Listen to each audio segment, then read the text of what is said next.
CHR is based here in New York City, but our patient population is only a small number of our patients come from New York.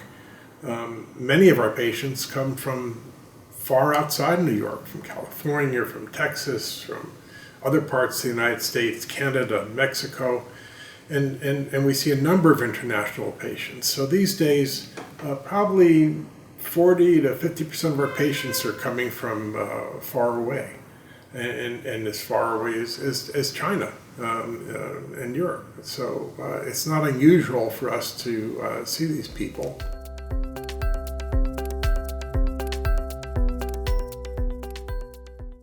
So most of the patients that I see have had 3, 4, 5, 6 or more previous IVF cycles that have failed. So why do they come here? Well, we have a somewhat different approach. Many other practices will become frustrated with somebody who doesn't respond well to ovulation induction. Many practices will cancel cycles that only have 1 or 2 or 3 follicles. We'll persist and try to give you your chance with the follicles you're able to produce.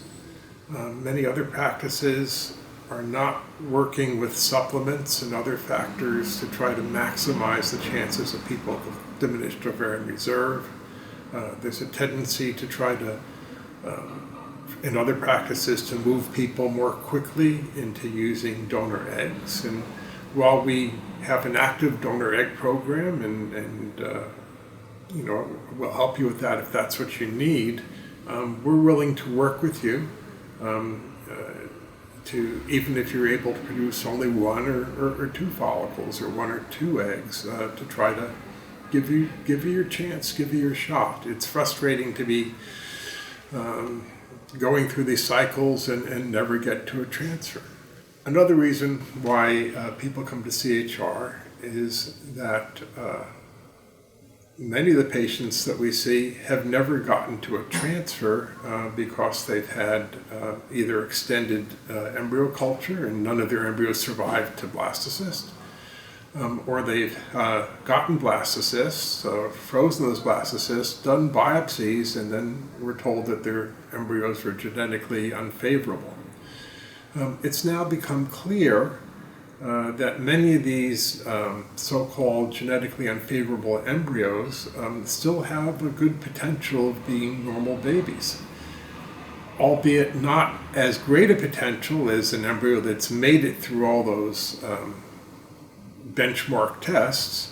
They still have a 20, 30%, in some cases 40% chance of becoming healthy babies. So the only way you can ensure that somebody doesn't achieve a pregnancy with a healthy baby is to never do the transfer. And we want to give you the opportunity, after discussing potential issues and potential things that you have to do to safeguard the pregnancy, but we still are willing to give you that chance.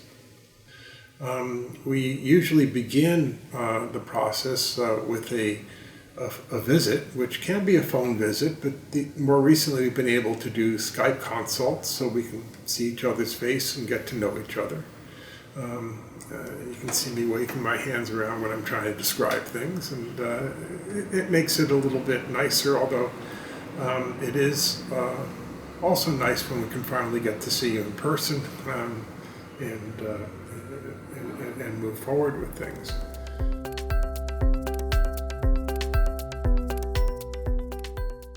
Some of the challenges of dealing with patients from outside of New York are, well, how are you going to get worked up? How are you going to get monitored? Fertility practices around the United States and all over the world actually have a fair amount of experience of helping each other monitor their patients and do some testing. We help monitor patients that are being taken care of elsewhere here as well. So if you're getting worked up or beginning a cycle, we'll help you find a program in your area that can help us with some of the initial workup. It may be that some blood tests could be done at a local laboratory, like a Quest or a LabCorp. We're also trying to develop relationships with some labs in Europe that could send us the results directly as well. So this is an ongoing process that we're doing to try to make things easier for you as you get worked up and begin to have your treatment.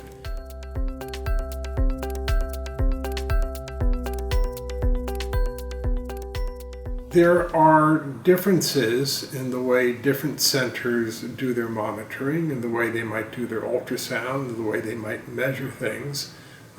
For some of our patients in which we think it's very crucial to know exactly what the follicles are doing, we may ask you to come here fairly early in your cycle so we can do the monitoring. It makes a big difference.